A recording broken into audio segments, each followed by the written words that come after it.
Bonjour, aujourd'hui nous sommes au tribunal judiciaire de Dijon en compagnie du président qui va se présenter et qui va nous présenter le lieu où nous sommes parce que c'est une grande première, je ne connaissais pas et je découvre en même temps que vous. Bonjour Monsieur le Président. Bonjour Madame. Donc je suis Bruno Laplane, je suis président du tribunal judiciaire de Dijon depuis le mois de septembre 2016. Je préside donc au décidé de cette maison de taille moyenne si on s'en tient à la taille de la juridiction en termes d'activité, mais c'est quand même une grande maison puisque ce bâtiment fait plus de 19 000 m². Il abrite aussi deux autres juridictions, le tribunal de commerce et le conseil des prud'hommes. J'aurai l'occasion de reparler plus en détail de ce qui se passe dans ce tribunal, mais peut-être je peux vous dire un petit peu la salle dans laquelle nous nous trouvons est la salle correctionnelle, c'est-à-dire la salle où se tiennent les audiences collégiales en matière correctionnelle pour juger des affaires d'une certaine gravité. En principe, ce sont ici des ordres collégiales et non pas un juge unique. Vous voyez ici un box. Alors justement, avec votre permission, je vais zoomer dans le box, voilà. Monsieur le Président, voilà. Le box ici des détenus, c'est-à-dire les personnes qui soit sont déjà incarcérées, soit arrivent sous escorte parce qu'elles sortent de garde à vue et de déferment en parquet, et elles vont être donc dans ce box sécurisé qui suscite parfois des polémiques en termes de présomption d'innocence, mais qui, je dois dire, sont quand même assez sécurisantes pour l'ensemble des acteurs du procès. Nous avons ici la table de justice avec le bureau du président et les deux assesseurs, dont vous voyez qu'ils commencent à être équipés sur le plan informatique et d'écran, puisque nous passons progressivement à des méthodes de travail plus modernes. Nous avons ici le bureau du greffier, qui est là pour assister le tribunal, qui va prendre en note tout ce qui va se passer, et qui, à proximité du prévenu, pourra, à l'intérieur de son avocat, faire passer des documents à signer, etc. Et puis de ce côté-ci, nous avons le procureur de la République qui est installé là pour ses réquisitions. Nous avons ici la barre.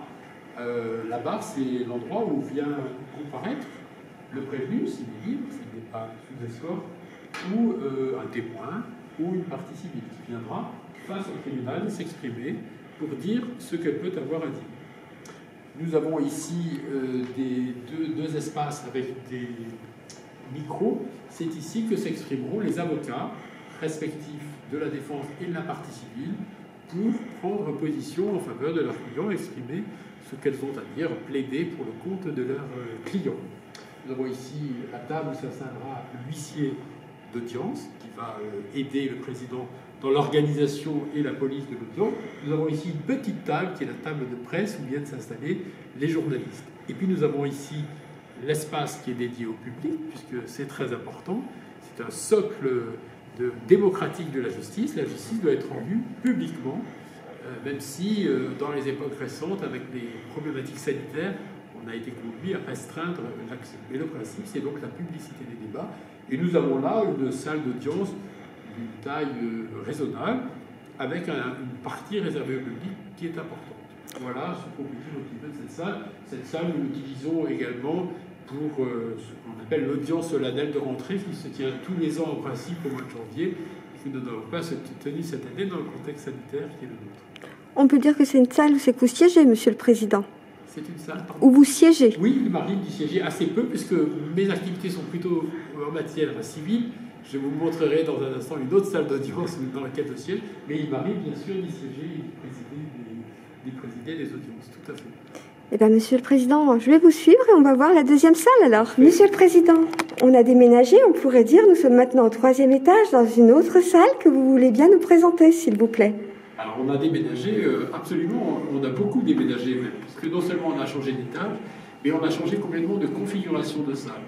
Vous voyez bien que l'architecture de cette salle est totalement différente et va générer une autre atmosphère que celle qui prévaut dans une salle d'audience correctionnelle. Ici, nous sommes dans une salle d'audience civile. C'est ici aussi que je tiens les audiences de référé civil chaque mercredi et que se tiennent d'autres audiences civiles, évidemment. Vous voyez qu'ici, le tribunal est de plein pied avec les avocats et avec le public. Il n'y a pas la hauteur qu'il y a dans une salle d'audience pénale. Alors justement, Monsieur le Président, si je peux me permettre, voilà, je vais juste zoomer pour bien montrer la salle. Alors nous voyons la salle avec le public, voilà, qui est là. Et puis nous avons cette table en demi-cercle où vont s'installer les avocats. Et ce qui est assez particulier dans une salle d'audience spécifiquement civile comme celle-ci, c'est que là aussi les avocats sont de plein pied au tribunal et on va substituer à la plaidoirie traditionnelle ce qu'on appelle dorénavant la plaidoirie discussion. C'est-à-dire que plus qu'une plaidoirie avec effet de manche, nous allons avoir des avocats qui vont expliquer leur thèse et le juge qui va les interroger, les interpeller, les interrompre, demander des précisions. Et on voit bien que la géographie même, l'organisation de l'espace se prête à cet échange, à cette discussion. Et voilà pourquoi moi je tiens beaucoup à cette salle, parce que c'est très approprié à la nature même d'une audience civile, dans la conception qu'on en a aujourd'hui, et qu'une conception beaucoup plus d'échange, plutôt que d'un tribunal qui domine et des avocats qui plaident sans qu'il y ait véritablement de dialogue.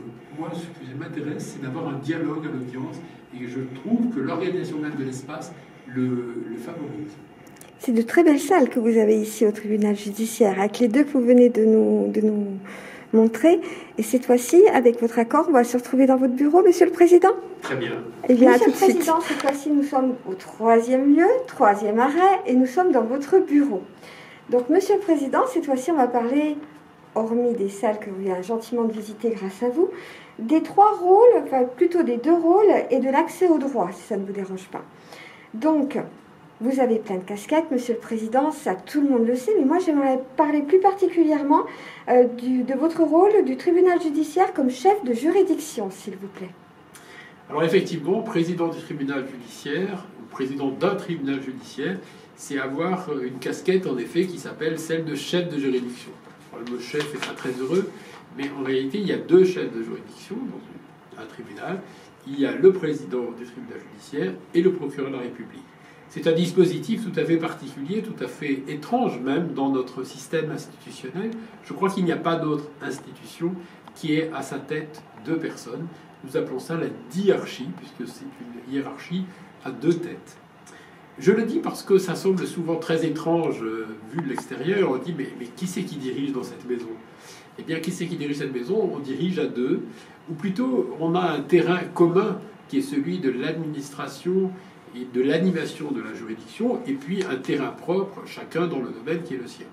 Pour ce qui est du domaine commun, je voudrais dire que donc le président du tribunal et le procureur de la République sont chargés d'administrer la juridiction, c'est-à-dire de la faire vivre, de faire en sorte qu'elle dispose des moyens élémentaires qui lui permettent de remplir les missions qui sont les siennes. Le cas échéant, d'arbitrer ensemble pour prioriser tel ou tel type de tâches. Et en même temps, harmoniser entre eux pour que les moyens respectivement attribués au parquet, l'autorité de poursuite, et au tribunal, l'autorité de jugement, soient équilibrés, qu'il n'y ait pas de déséquilibre en faveur de l'un ou de l'autre, et en même temps pouvoir définir une politique commune, une présence commune dans la cité. J'aurai l'occasion d'y revenir. Et tout ça, ça se fait au quotidien et à l'occasion d'exercices que nous appelons des comités de gestion où nous définissons ensemble ce qui nous appartient en commun en termes de politique et de conduite de la juridiction. Ça, c'est un premier aspect de ce que c'est que chef de juridiction. Mais plus précisément, en ce qui nous concerne, être président du tribunal, c'est être celui qui, au sein des magistrats du siège, c'est-à-dire des juges, va être celui qui va être, pardonnez-moi du terme peut-être un peu prétentieux, le chef d'orchestre, ou en tout cas celui qui va faire en sorte que la partition puisse jouer de manière harmonieuse entre les différents services qui sont très nombreux, qui sont organisés en pôles de compétences, le pôle pénal, le pôle civil, le pôle social, le pôle famille, le pôle mineur, le pôle contentieux de la protection. Tous ces pôles, ça correspond aux différentes missions qui sont celles d'un tribunal, qui sont nombreuses, qui doivent être articulées entre elles, qui doivent se voir répartis des moyens. Et mon travail, ça va être de coordonner le tout, d'encourager les initiatives, de faire en sorte qu'il y ait de la transversalité entre ces différents services et de faire en sorte que chacun se trouve au mieux pour exercer ses missions, ou je devrais dire peut-être au moins mal, compte tenu des difficultés que nous connaissons aujourd'hui et dont chacun a entendu parler. Donc c'est un travail de... Je disais chef d'orchestre, on pourrait dire aussi comment mettre de l'huile dans les rouages, comment faire que tout ceci fonctionne de la manière la plus efficace en ayant 2 soucis. Le souci majeur, premier, c'est celui du service rendu au justiciable. C'est notre mission de rendre la justice. Deuxième mission, faire en sorte que les personnels, et en ce qui me concerne en particulier les magistrats, même si je m'occupe plus indirectement des greffiers, comment faire en sorte que ces magistrats et les collaborateurs qui travaillent avec nous, qui sont maintenant des contractuels, des juristes, assistants, comment faire que toutes ces personnes puissent donner le mieux qu'elles peuvent sans tomber dans les excès qui pourraient les conduire à un burn-out. Et nous avons des gens en souffrance, en fragilité, parce que nous avons une base de travail très importante qu'on ne parvient pas à absorber avec les moyens qui sont les nôtres. Donc mon travail, ça va être d'encourager, de stimuler, tout en disant parfois à certains, écoutez, arrêtez de travailler un peu moins le week-end, maintenant c'est pas possible, il faut que vous puissiez prendre du repos. Voilà un peu l'alchimie à laquelle je me prête jour après jour. C'est absolument passionnant puisque c'est parfaitement transversal. Je dirais que je ne suis spécialiste de rien, ou plutôt spécialiste de ce dont je vais parler dans un deuxième temps, qui est mon attribution juridictionnelle propre. Mais ma spécialité, c'est de faire en sorte que les différentes spécialités fonctionnent harmonieusement et les moyens minimaux pour travailler et puissent bien se coordonner entre eux. Et que chacun puisse trouver du sens à son travail, parce que la question du sens se pose maintenant de manière profonde. Voilà ce à quoi je m'emploie jour après jour, et je dirais dans la difficulté, mais avec beaucoup de passion. Est-ce qu'on peut dire qu'un tribunal est géré comme une administration? Et si oui ou non, est-ce que vous pouvez nous parler aussi des problématiques de moyens et des délais, puisqu'à l'heure actuelle, c'est ce que vous venez de nous citer, il y a quelques soucis qui, je l'espère, pour 2022, pourront s'aplanir. Alors c'est géré comme une administration, oui et non. C'est une administration un peu particulière, puisque en réalité, elle met en œuvre l'action de magistrats qui sont des personnes qui sont totalement indépendantes dans les décisions qu'elles prennent, sur lesquelles ni l'administration centrale, ni le ministère de la Justice, ni moi-même n'ont la moindre prise. Je ne peux pas aller dire à un collègue, comme dans une administration, dorénavant, il faudra juger comme ci, ou juger comme ça, ou je vous interdis de condamner les gens dans telle et telle condition. Donc c'est la singularité même, c'est l'indépendance. Elle est essentielle, elle est au cœur de notre métier, et de ce point de vue-là, on n'est pas comme une administration. Mais en même temps, on est quand même une administration, puisqu'on a un certain nombre de moyens qui nous sont dévolus. On est quand même tenu à une organisation qui est une organisation nationale, avec des statuts, avec des objectifs, alors pas vraiment de politique judiciaire, mais des orientations qui sont données, et surtout des moyens qui permettent de les mettre en œuvre. Je ne sais pas, prenons des moyens informatiques, etc. Tout ça, ce n'est pas l'indépendance des juges, ça c'est des moyens d'administration. Donc on est à la fois pas vraiment une administration, comme je l'ai dit, mais en même temps une administration. Et comme telle, soumis à des difficultés ou à des contraintes en termes de moyens dont on dispose. Et la grande difficulté, la plus grande des difficultés, c'est la question des moyens en ressources humaines, puisque nous sommes limités, que nous avons des postes vacants, que nous avons un cahier des charges, si vous voulez, qui est celui des missions que nous devons remplir, de l'attente qui est celle de nos justiciables, et la problématique des délais qui pèsent sur nous d'une manière, je dirais, violente. Parce qu'il est pénible, contrairement à ce que peut-être certains s'imaginent, il est très douloureux. Prenons pour un juge aux affaires familiales ou un greffier des affaires pénales, il est extrêmement douloureux de se dire, ben voilà, la personne qui va me saisir, je l'entendrai dans un an. Et je sais qu'il y a des choses urgentes et je ne peux pas. Et je peux vous dire que ce soit des magistrats ou que ce soit des greffiers, ils vivent ça de manière douloureuse, de manière pénible. Donc ça, c'est une difficulté, c'est une contrainte, en effet, d'ordre administratif sur laquelle nous avons peu de prise. Alors, nous avons pu bénéficier récemment de contractuels, de juristes assistants en particulier, qui vont venir au soutien des magistrats, qui vont faire des projets de jugement, qui vont faire des rapports, et qui vont atténuer un peu cette difficulté. Mais ça n'atténue pas la difficulté structurelle qui est que nous n'avons pas les effectifs qui nous permettent de répondre aux nécessités qui sont celles de la justice en Côte d'Or. Justement, vous parlez d'effectifs, et si on pouvait parler des services avec ces fameux effectifs, comment vous organisez vos services? Alors on organise ces services en fonction à la fois des postes incontournables budgétaires, un juge d'instruction, un juge des enfants, un juge d'application des peines, un juge des libertés et de la détention. Ça, ce sont des postes absolument incontournables qu'il faut de toute façon faire fonctionner. Et puis ensuite, on va, avec les moyens qui sont les nôtres, utiliser d'autres services comme une variable d'ajustement, c'est-à-dire parfois réduire volontairement.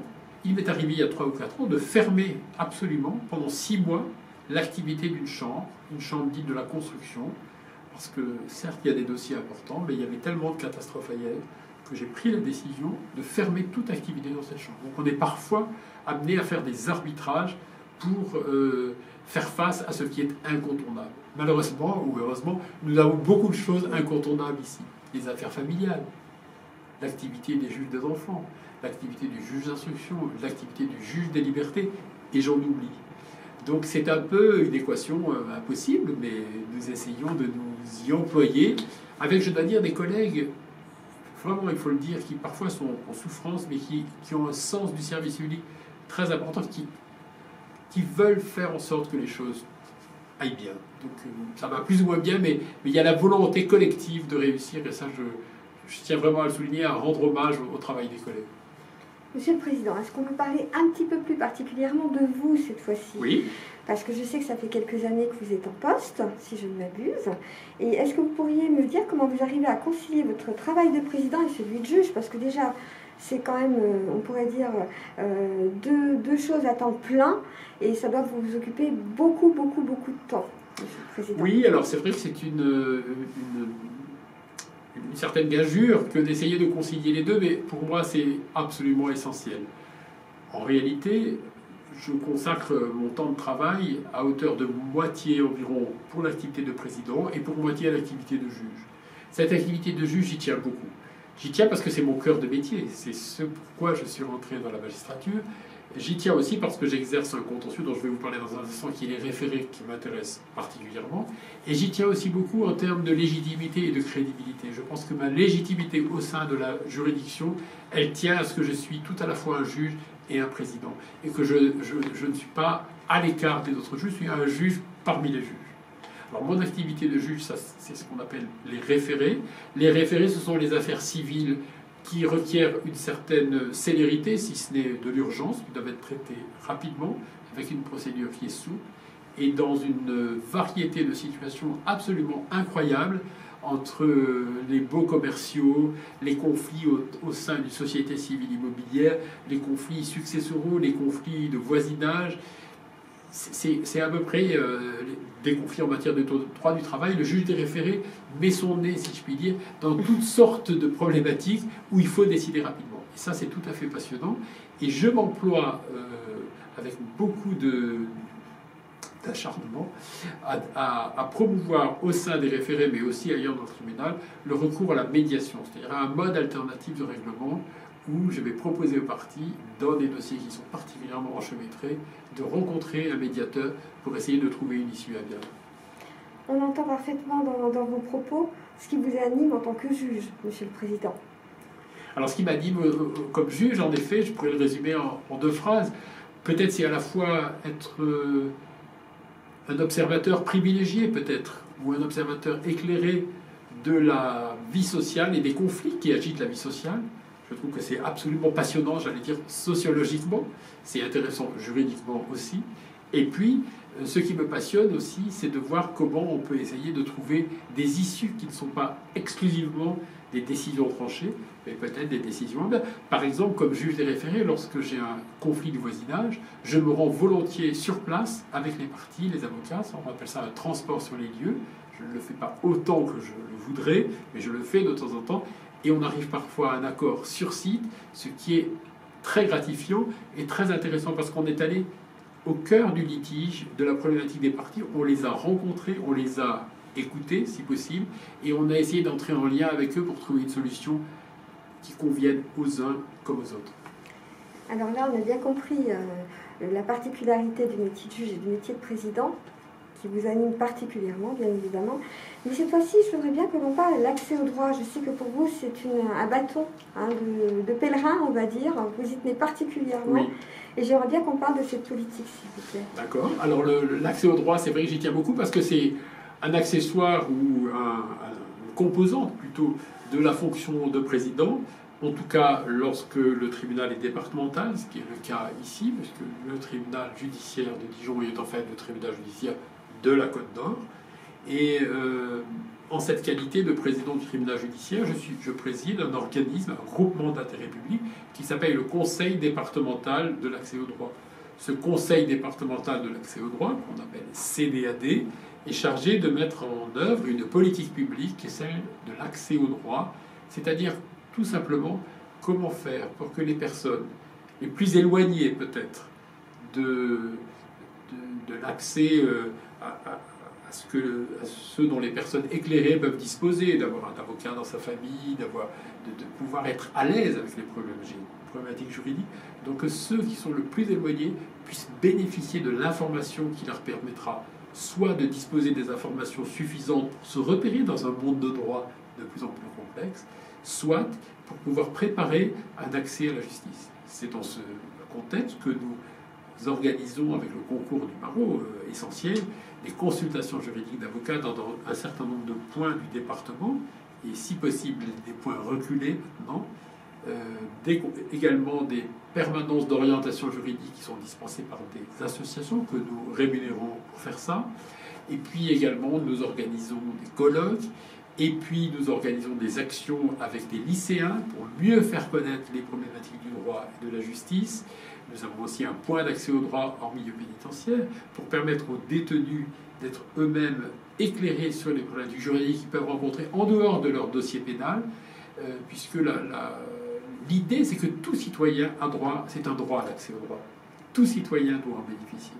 Donc c'est une politique ambitieuse que nous faisons avec des moyens modestes, mais c'est une vraie ambition et c'est une ambition partenariale que nous partageons avec le barreau, avec la Chambre des notaires, avec la Chambre des huissiers, avec le Conseil départemental, avec l'Union départementale des associations familiales, avec France Victimes 21, avec la métropole de Dijon. Voilà, tous ces partenaires se mettent autour de la table pour essayer de construire des actions en direction des publics les plus éloignés, les plus fragiles parfois, pour leur permettre d'accéder à une information juridique de qualité et à, j'allais dire, à être pleinement citoyen. Finalement, dans notre segment qui est restreint, c'est comment faire pour que les gens aient pleinement accès à la citoyenneté et aux droits qui sont les leurs. On pourrait peut-être faire une petite aparté pour la Maison du droit de Chenauve, qui va passer prochainement à la maison de la région, si j'ai bien compris. De la Côte d'Or. De la Côte d'Or, excusez-moi. Oh, voilà. J'étais ambitieuse, vous avez vu, Monsieur le Président. Alors, la Maison de la Justice et du Droit, c'est un service du tribunal judiciaire, mais c'est un service assez particulier, puisqu'en réalité, il fonctionne dans le cadre d'un partenariat entre le tribunal judiciaire qui fournit un greffier, qui est chargé d'animer cette maison, et puis les collectivités, en l'occurrence la ville de Chenauve, mais également la métropole, et maintenant le conseil départemental, qui vont fournir des locaux, ça c'est la ville de Chenauve, et donner également des moyens financiers qui vont permettre de fonctionner. Et cette maison de la justice et du droit, elle est au service de l'ensemble des citoyens de la Côte d'Or, dorénavant, des habitants de la Côte d'Or, et elle est passionnante parce qu'elle réunit dans un même lieu à la fois des professionnels du droit qui vont donner des consultations, des informations, mais également des associations, mais également des conciliateurs de justice, mais également des délégués du procureur, toute une série de personnes qui, dans l'accès au droit ou les alternatives aux poursuites en matière pénale, vont être au plus près des citoyens. Et c'est une maison que nous voulons ouverte, où les gens peuvent venir, peuvent se renseigner avec un greffier très compétent qui va animer l'ensemble et trouver des personnes qualifiées. Et pour moi, c'est ce qui donne pleinement sens aussi à l'action de la justice, c'est de ne pas s'intéresser seulement à ce qui se passe lorsqu'on a franchi les portes du tribunal et qu'on vient faire trancher un litige, mais c'est ce qui, en amont, va permettre de donner une unité d'action et de connaissance des droits des uns et des autres. Alors je sais que malheureusement vous aimeriez avoir beaucoup plus de moyens, ce qui est tout à fait normal et logique, mais avec les moyens que vous avez, est-ce que vous pouvez agir utilement ? Vous parlez du domaine de l'accès au droit ou en général ? En général, Monsieur le Président. Alors écoutez, si je ne pensais pas que je puisse agir utilement, j'arrêterais tout de suite de faire ce travail. Donc je pense que j'espère pouvoir agir utilement. Vous savez, moi je suis pour la politique des petits pas. C'est-à-dire que j'essaye de le dire en interne, lorsque les collègues sont découragés, ne voyons pas que les difficultés. Voyons, je ne l'ai pas dit pas plus tard que ce matin à une collègue, j'ai dit, mais voyons ce qui marche. Il y a des choses formidables qui sont faites dans ce tribunal. Valorisons-les. Ça ne veut pas dire qu'il ne faut pas être exigeant, ça ne veut pas dire qu'il ne faut pas exiger plus. Je pense qu'il faut aussi, avec ce qu'on a, j'allais dire, avoir une certaine fierté de ce qu'on fait. Donc, je n'ai pas totalement les moyens de faire ce que j'aimerais faire. Oui, c'est pas pour ça que je vais baisser les bras. Et je pense que lorsqu'on obtient des résultats, et je pense qu'on en obtient, eh bien, nous devons les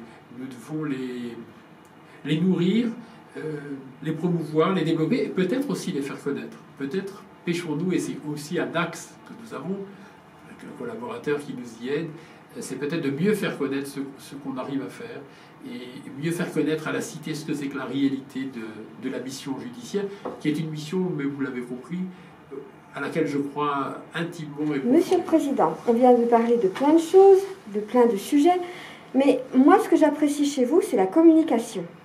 Parce qu'il y a énormément de points presse qu'on a nous.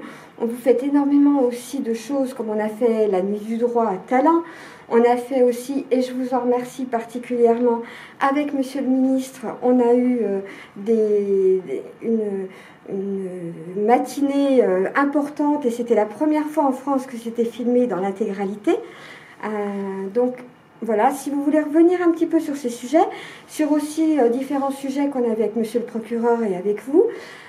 Donc moi je vais vous demander pourquoi vous communiquez autant, mais j'ai déjà la réponse, c'est pour que tout le monde soit au fait de ce qui se passe avec les nouvelles réformes, avec tout ça, si je ne me trompe. Mais je vous laisse la parole, Monsieur le Président. Mais effectivement, d'abord, si j'ai envie de communiquer, mais je pense que le procureur est vraiment, nous sommes sur la même longueur d'onde là-dessus. Si on a envie de communiquer, c'est d'abord parce qu'on aime ce qu'on fait, on pense que c'est important, sans avoir les chevilles qui enflent. On pense que c'est important, mais on pense que c'est une mission importante de service public, une mission, j'allais dire, au service de l'état de droit, une mission au service de la démocratie. Et on pense que cette mission, elle n'est pas assez bien connue. Elle est beaucoup critiquée, ce qui est normal. Ça, c'est pas un problème.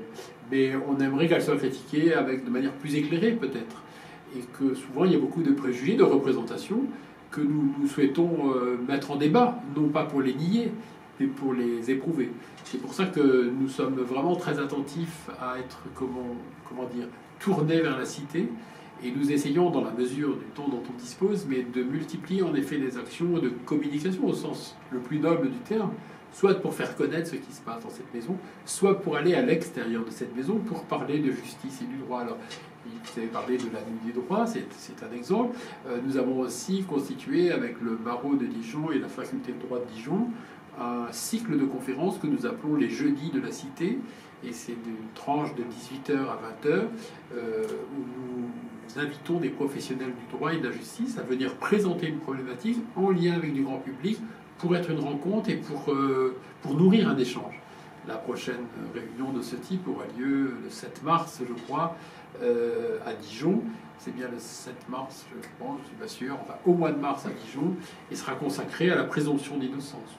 Nous aurons à la fois un journaliste, un avocat, un magistrat, un enseignant, et voilà, c'est un petit exemple, mais vraiment si nous le faisons, c'est pas, comment dire, c'est pas pour ramener l'attention sur nous, c'est parce que nous pensons que ça fait partie de notre travail aussi, de mieux faire connaître, de mieux faire vivre et d'aider, parce qu'on pense que dans ce pays, en tout cas, la justice est mal connue, le droit est mal connu, et on pense que c'est utile aussi pour la citoyenneté.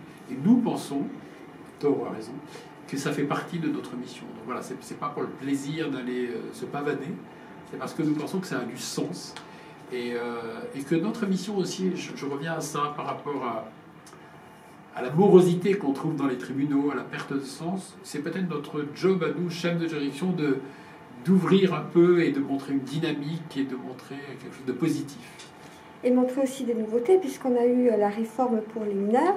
On a eu aussi, vous avez eu la gentillesse de nous montrer les bracelets anti-rapprochement pour les couples à problème, on va dire comme ça. Et on a aussi d'autres points près, je pourrais tous les citer, mais de toute façon, on les connaît tous. Donc moi, je tenais à vous remercier pour votre confiance, parce que c'est vraiment important aussi de pouvoir relayer, comme vous le disiez si bien. Les gens ne connaissent pas forcément. La critique est facile, mais peu constructive quand on n'a pas tous les points de vue et quand on ne sait pas où on va. Vous nous parliez tout à l'heure des fameux partenaires, et je voudrais qu'on revienne dessus, s'il vous plaît, parce que naturellement, c'est aussi important d'avoir des partenaires à vos côtés. Vous parlez des associations, que je connais très bien.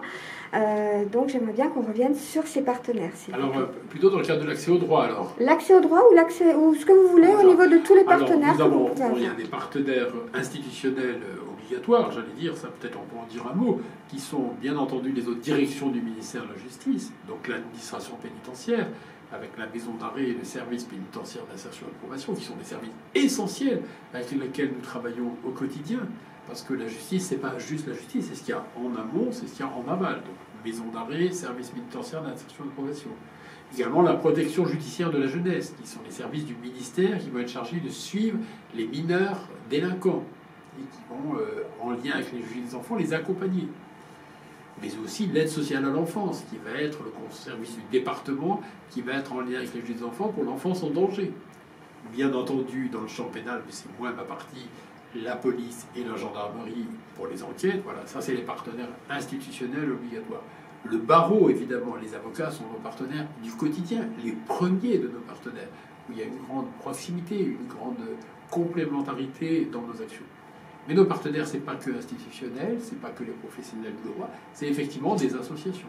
Alors nous avons ici même, dans nos murs, et c'est pas si fréquent que ça, l'association France Victime 21, qui s'occupe de l'aide aux victimes dans ce département, qui a son siège, son activité même au sein du tribunal, et qui, à l'occasion d'audience de coopération immédiate, est immédiatement disponible pour venir en aide au soutien des victimes. C'est tout à fait précieux.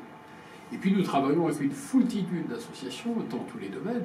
Par exemple, dans le domaine de l'accès au droit, bien sûr, avec le centre d'information, c'est le centre d'information du droit des femmes et des familles, avec SES Solidarité Femmes, avec l'association, voilà que le nom m'échappe à l'instant, ce qui n'est pas malin. Nous avons travaillé avec nous allons les voir récemment, une association qui fait intervenir une juriste, Infodroit, merci, qui fait intervenir une juriste que nous rémunérons lors de la distribution de repas au Restaurant du Cœur, pour que les gens qui sont en détresse matérielle puissent être aussi accompagnés dans leurs problématiques juridiques. On pourrait citer une liste très longue, mais c'est très important, l'action de la justice. Aujourd'hui, c'est plus vrai d'être tout seul dans sa tour d'ivoire. Nous sommes en interaction avec des tas de gens en amont, en aval, et c'est ça qui va nourrir et enrichir notre action. Et c'est ce qui va permettre à tout le monde de pouvoir donc avoir tous ces accès et de pouvoir savoir tout ce qui se passe, toutes les lois et ainsi de suite. En tous les cas, moi je vais vous donner le mot de la fin, Monsieur le Président, de cette interview exclusive. Donc je vous laisse la parole, Monsieur le Président. Mais écoutez, moi je vous remercie beaucoup d'avoir porté de l'intérêt à notre travail, à nos missions, à vous être rendu dans ce tribunal.